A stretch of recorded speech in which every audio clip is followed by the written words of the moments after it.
La Universidad Pedagógica Experimental Libertador, en su programa de doctorado en educación, tenemos la etnografía virtual. Esta actividad número 2 es de la materia de estudios independientes. Nuestra tutora, la doctora Daisy Magali Ramírez, quien les habla, Doris Rocío Araque Ramírez, de la sección AN1. ¿Y qué es la etnografía virtual? Es un método de investigación online que adapta abordajes etnográficos al estudio de comunidades y culturas creadas a través de la interacción social mediadas por un ordenador. Esto es según Félix Moral Toranzo en Málaga, en 2009, editado en España. Y nos decimos cómo investigar en esos espacios virtuales. Para investigar en esos espacios virtuales lo hacemos comúnmente con lo que tenemos de internet, correos electrónicos, también en foros, el Facebook, el Twitter, el Instagram. Esas son las herramientas que tenemos para los espacios virtuales. Ahora vamos a tener la línea de tiempo de las características de la etnografía virtual. Dentro de ese tiempo estamos marcando el año 1800 a 1900. Dentro de esa línea de tiempo vamos a tener a nuestros representantes de esa época y tenemos a Lewis Henry Morgan. En su intento por describir la estructura y el funcionamiento de la sociedad iroquesa, mantuvo muy bien lo que era el matrilineal, que era la vida económica, la política, la cultural, la material y la religión. En el periodo de 1904, Chesterton publica un relato por quienes intentaban predecir el futuro. Allí también hubieron muchos errores y el error fue muy relacionado a que se describían eventos aislados para proyectarlos a futuro. En la época de 1920 a 1930 tenemos a Bronislaw Malinowski, que es un antropólogo polaco reconocido como el padre del método etnográfico. Es el inventor del campo etnográfico que se impone en esa disciplina antropológica con nuevas formas de parentesco, siempre basadas en la observación participante. Tenía en cuenta siempre la documentación de estadística, la observación directa, sus estudios mentales, que eran los ejes central para ese trabajo de campo. Así la etnografía permite expresar sus pensamientos y sentimientos del propio investigador. Para el periodo de 1950 y 1960, Meningway, aparece allí la mutación epistológica, que es decisiva en el campo de las ciencias sociales y humanas. Para el periodo de 1960 y 1970, tenemos a nuestro representante, Clifford Hee. Él sugiere que la etnografía debe ser de más detalles, por eso considera que a partir de allí se volvieron unos especialistas en los detalles. Años después de la posguerra surge el apogeo del realismo social y el naturalismo. Ese es un estilo de trabajo que sirve de materia prima para la reconstrucción de lo que es el cuadro social, siempre con el lema retorno al sujeto. Él propone 4 elementos principales, que es la descripción densa, la interpretación, el observador y la labor teórica. ¿Pero qué es esa descripción densa que se refería? Es una buena descripción, es someterla a la interpretación del lector, quiere decir que no juzga, sino que la transcribe para que sea el propio lector quien tome su interpretación. Y la interpretación de la cultura en forma inductiva, esto quiere decir que siempre va desde los detalles para llegar a lo general. El observador es la parte en que carece de voz. Los actores se involucran tanto que son los mismos co-investigadores y se vuelven unos potenciales. Y el cuarto, que es la labor teórica, pues es darle sentido a esa labor social más allá de la labor local. En el periodo de 1970 a 1980 tenemos a nuestro representante, Vladimir Clifford Malthus. Él pone énfasis en la cultura etnográfica y abre la puerta a la mezcla de géneros. Es allí donde se encuentra el método cualitativo, el método cuantitativo, los ensayistas, la autobiografía, los cuentistas. En este mismo periodo surge la etnografía en la educación. Y tenemos en este periodo 1980 a 1900, ya finalizando el siglo, al novelista francés, que expresa que la etnografía debe ser realmente para expertos en detalles. De esta misma manera vamos a tomar la línea de tiempo de 1900 al 2000. Esta características es que son interpretativas, que se especializan obviamente en los detalles. Como lo habíamos dicho, sus actores son coinvestigadores, se trabaja la labor teórica social, se busca o se trabaja la escritura etnográfica. Se toman en cuenta todos los métodos porque hay una combinación entre ellos, como lo cuantitativo, lo cualitativo, los cuentistas. Se hacen los códigos de cultura. Una vez se empieza la investigación, se registra un acervo documental escrito o impreso, se lleva el plan de trabajo para los estudiantes, se hace una revisión metodológica, se hace una preparación del plan inicial, del trabajo de campo, la preparación final del informe y la entrega del mismo. Dentro de estos representantes que nosotros tenemos de 1900 al 2000, sobresale Negroponte, que es un futurólogo que se basaba en la expansión de las comunicaciones por el ordenador. En 1995 está Wester, quien aboga sobre la teoría social, sobre el rol de la era de la información. También en ese mismo año está Mark Postar en las nuevas consideraciones, donde dice que el investigador o el etnográfico es subjetividad y es dispersa y descentrada en los medios de comunicación masivos y desaparecen allí las fronteras. Quiere decir que no alcanzamos a discernir en lo que es la realidad y la virtualidad, debido a que ya vienen los iPhone, vienen todos estos aparatos que constantemente utilizamos y que son tan propios de la realidad, que es donde se desfigura el límite que hay entre lo real y lo virtual. También se crean allí la comunidad y las organizaciones sociales. Incluso se considera que este es el final de la crisis de la modernidad.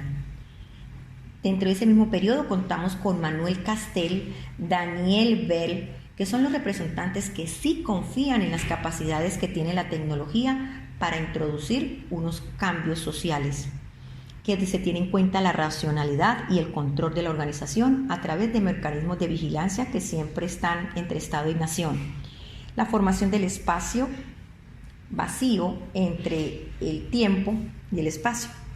Y allí también tenemos a 1996 a Gate, a Guyen, a Alexander y a Turklin, que hablan sobre el ciberespacio y que tienen como principio de la modernidad, posmodernidad, el análisis del uso cotidiano del Internet.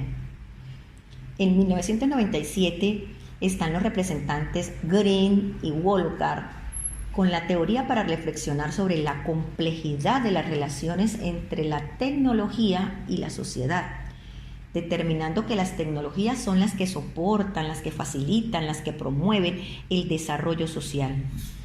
Y en 1998, ya finalizando el ciclo, Kitchen habla de la teoría social del ciberespacio.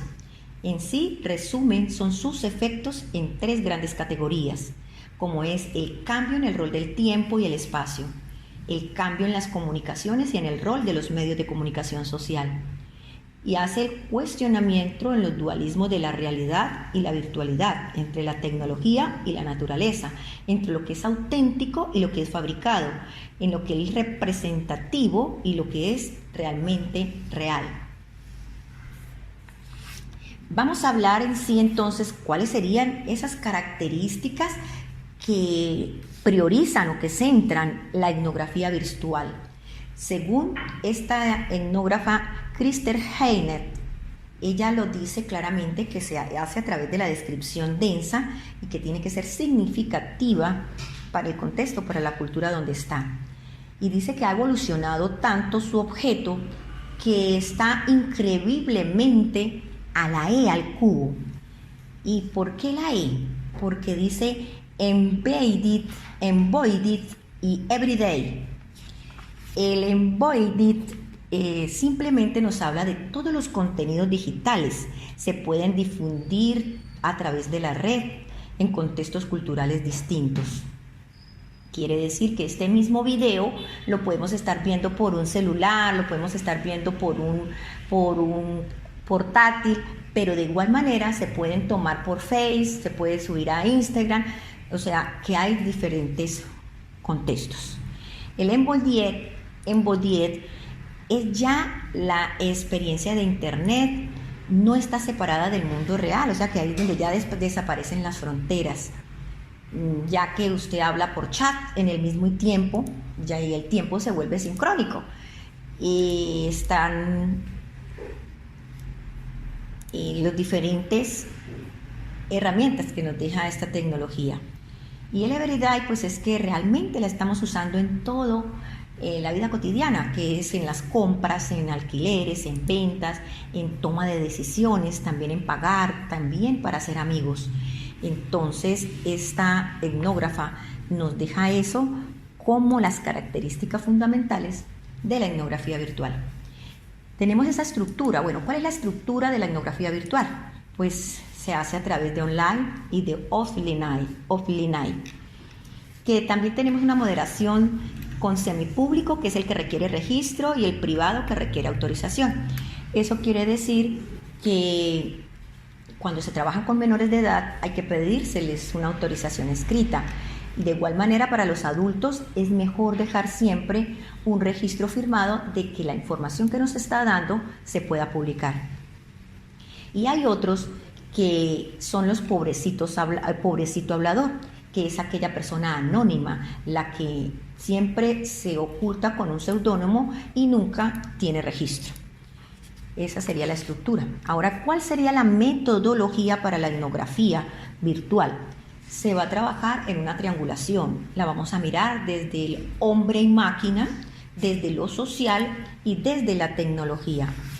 Cuando hablamos nosotros de hombre-máquina, pues es que la estamos utilizando en las comunicaciones, en contactos con la web. También la vamos a utilizar en el transporte. Mira la revolución del progreso que ha hecho el transporte. Tenemos ya viajes al espacio. Tenemos las herramientas en diseño y creatividad. También para la educación, en la enseñanza, en el mejoramiento del conocimiento, en la tecnología, todo lo que son las comunicaciones y la globalización, en los aprendizajes, en el desarrollo cognitivo, en el bienestar, porque siempre la tenemos para ambientes que nos den seguridad, en la ergonomía, muchos la hemos trabajado para la salud, los avances de medicina, en las conductas humanas. La adaptación de ese hombre-máquina se da entre el medio, el hombre y la máquina. También ha creado una revolución que son los avances a la nanotecnología, a la productividad. Dentro de la dimensión social, este ciberespacio vamos a dar unos aportes según Biggen de 1995 en la página 273, donde nos expresa que lo técnico está socialmente construido y lo social está técnicamente construido. ¿Qué quiere decir esto? Que la etnografía es simétrica, y simétrica porque está trabajando los dos planos, el social y el tecnológico. Pero en el plano social surgen los EMIC. ¿Qué son los EMIC? Son los actores implicados en la realidad social que se vuelven los protagonistas actores, pero que también allí surgen las comunidades, que son los editores, vienen siendo los responsables de la edición del sitio, sus usuarios registrados y sus usuarios anónimos.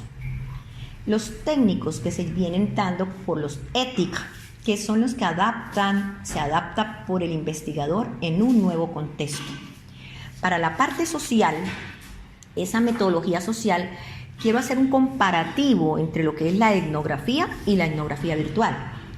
Entonces miremos ese comparativo, es que ambas trabajan, o esas características que tienen son del método de investigación cualitativa. Para la etnografía trabaja 7 fases para una investigación objeto de estudio, y es la selección del diseño, donde se trazan los objetivos y los métodos, la determinación de la técnica, que siempre vamos a trabajar la observación participante, que se trabaja la entrevista, que en esa entrevista nos permite conocer el contexto, crear comunicación, efectos que causa el investigador en el grupo. La fase 3, que es el acceso al ámbito de investigación, luego nos están hablando del escenario, que es la situación social que integra personas y que interactúa con objetos presentes. La fase 4, que es la selección de los informantes. Ese acceso al escenario, el investigador ya tiene sus primeros contactos con la situación a investigar. Y la fase 5, que es la recopilación de datos. Allí se observa todos los detalles que encajan y también los que no encajan en ninguna parte, porque hay que tener muchísima atención en las señales de los sujetos que indican nuevas relaciones significativas, interpretarlas con el análisis teórico y así poderlas integrar. En la fase 6, que es el análisis de la información, allí ya se recopila todo a lo largo de la investigación, seleccionando lo significativo, haciendo la elaboración conceptual, teorías, hipótesis, múltiples análisis, también la interpretación y formular nuevas hipótesis sobre nuevas relaciones entre los conceptos generales de los fenómenos observados.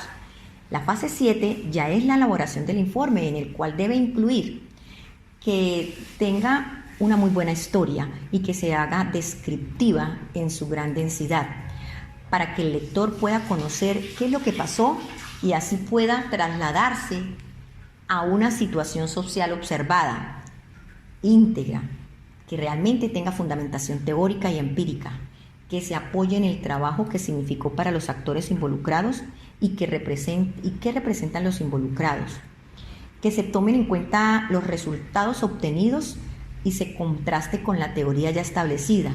Esto debe reflejar la utilidad práctica del investigador. Obviamente, esta debe tener los alcances. Ahora, ¿cuáles serían las características de la etnografía virtual? Decimos, ella también se apoya en la investigación cualitativa. La etnografía es válida para un investigador por medio de Internet, pero trabaja 3 elementos principales, que es el conocimiento, la subjetividad del investigador y la adaptación. La capacidad de dar respuesta a la pregunta de investigación.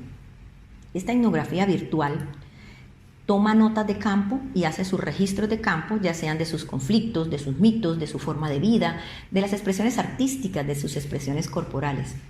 Ellos también se pueden hacer a través de verbales, escritos e imágenes. ¿De cuáles hablamos verbales? Pues de las grabadoras, las videoconferencias, las anotaciones, los emails, los Twitter, los formatos, los blogs de notas, los blog posts, las hojas de cálculo, los procesadores de texto. Y las imágenes, pues las fotografías, los pantallazos, los programas, las cámaras, los videos en pantalla.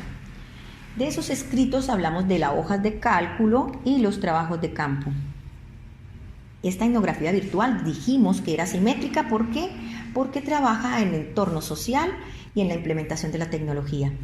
En el entorno social, pues que su finalidad puede ser una finalidad personal o puede ser una universidad de contexto, o sea, la parte social.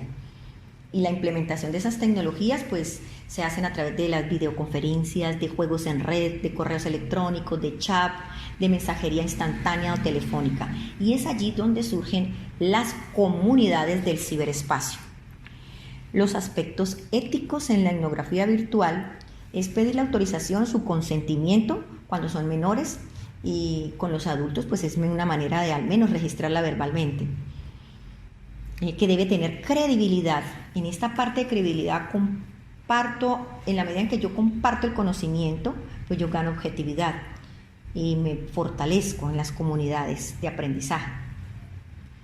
Que hago la descripción densa, porque la interpretación de los hechos yo gano conocimiento. Que siempre el investigador es subjetivo y la subjetiva es compartida cuando se hacen los trabajos colaborativos.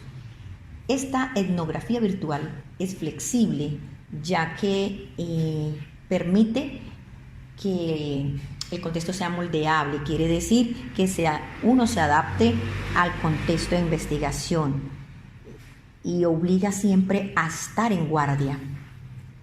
Ahora hablemos de lo que se llaman espacios de interacción de comunicación etnográfica. Ya hemos mirado que esa comunicación da a los lectores RCS online, que son los formatos basados en XML, que permiten encontrar información de acuerdo a la necesidad del usuario y que sirve para acceder a la información más reciente de los sitios favoritos sin necesidad de visitar las páginas de cada uno de ellos. ¿Y de cuáles serían esos componentes? Las comunidades virtuales, los espacios virtuales que nos sirven como espacio de interacción social, de diálogo y de discusión. Pero también tiene unas herramientas, que es la web, donde los usuarios comparten la información, como los contenidos, las organizaciones sociales, la aplicación de servicios, las redes sociales. Son aquellos espacios virtuales de interacción social, pues el Face, el Skype y todos los demás. Dentro de esos efectos virtuales, según Kitchen en 1998, él resalta que fueron el cambio en el rol del tiempo y el espacio, el cambio en las comunicaciones y el rol de los medios sociales, y los cuestionamientos del dualismo, porque ahí es donde se pierde la frontera de entre lo real y lo virtual, de la tecnología y su naturaleza, o de la representación y de su realidad. Para estos efectos tenemos los negativos. Esos negativos serían el anonimato, porque es allí donde hay posibilidad de ocultar la identidad en la red. La ausencia, que es la comunicación no verbal. Ya no vemos las señales visuales ni auditivas en la comunicación textual por el ordenador. El distanciamiento físico. En Internet la comunicación no está limitada por la dimensión geográfica. En el tiempo. En Internet permite establecer una comunicación sincrónica.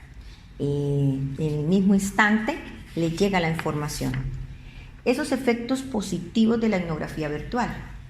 ¿Cuáles serían? ¿Cuáles serían los que más se resaltan?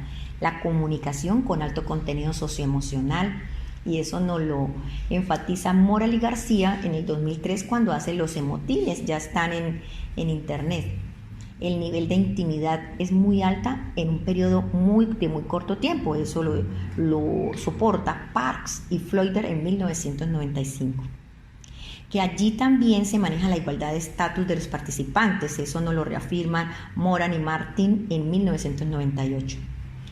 Sé que se incrementa la autoestima. También dentro de los efectos positivos tenemos el incremento del círculo social, que hay incorporación de relaciones personales del espacio virtual al espacio real. Son los aportes que nos está dando McKenna en el 2002 y Rupton en 2001. Los efectos favorables sobre la sociedad y la depresión de la persona también nos lo reafirman McKenna y Barth en 1999. Nos sirve también para mejorar nuestros ingresos laborales, variables de género, la importancia de la opinión del otro, se habla con más sinceridad, siempre se hace el respeto y se mantiene la fidelidad. La etnografía virtual, ahora miremosla en la parte de educación, qué aportes es la que nos da en la educación, que siempre está la observación participante porque hay que involucrarse por un periodo de tiempo para volvernos especialistas en esos detalles, que se da la entrevista dialógica, una vez el va y viene de las formas interactivas, que se hace siempre un material escrito impreso, que se tienen los análisis elementales para el plan de trabajo, que estos tienen que tener también los estudiantes, que se hace una revisión metodológica, que debe tener una preparación del material inicial, que debe tener un trabajo de campo, que debe tener la preparación del informe final y la entrega final del informe. Muchas gracias.